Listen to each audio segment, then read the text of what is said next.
Vishnu reverse company लिमिटेडले भोलिबाट secondary बजारमा आफ्नो पहिलो कारोबार सुरु गर्नेछ। यस कम्पनीले सर्वसाधारणतर्फको 18,75,000 किता सेयर र संस्थापकतर्फको 75 लाख किता सेयर गरेर टोटल 93,75,000 किता सेयर नेप्सेमा सूचीकृत गरिसकेको छ भने भोलिबाट यस कम्पनीले सेकेन्डरी बजारमा आफ्नो कारोबार सुरु गर्न लागेको छ। यस कम्पनीले सेकेन्डरी बजारमा आफ्नो ओपनिङ प्राइस 100 रुपैयाँबाट 300 सम्मको बीचमा रहेर यस कम्पनीले सेकेन्डरी बजारमा आफ्नो कारोबार सुरु गर्नेछ।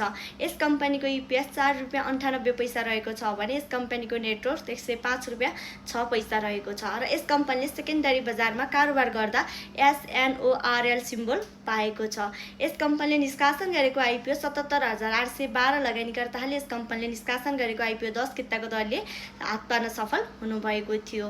र अर्को महत्त्वपूर्ण कुरा के हुन्छ भन्छ जो लगानीकर्ताहरूले यस कम्पनीले निष्कासन गरेको आइपिओ आयोजना प्रभावित स्थानीय बासिन्दा र कर्मचारीको कोटाबाट आवेदन दिएर आइपिओ परेको थियो भने उहाँहरूले चाहिँ यस वर्षको आइपिओ 3 वर्षसम्म बेच्न पाउनुहुन्न, किनकि जुनसुकै कम्पनीहरूले पनि आयोजना प्रभावित स्थानीय बासिन्दा र कार्यालयमा कार्यरत कर्मचारीहरूको सेयरमा चाहिँ 3 वर्षको लकिङ पिरियड अवधि राखेको हुन्छ। उहाँहरूले चाहिँ 3 वर्षसम्म यस कम्पनीको सेयर दोस्रो बजार यानि कि सेकेन्डरी मार्केटमा कारोबार गर्न पाउनुहुन्न।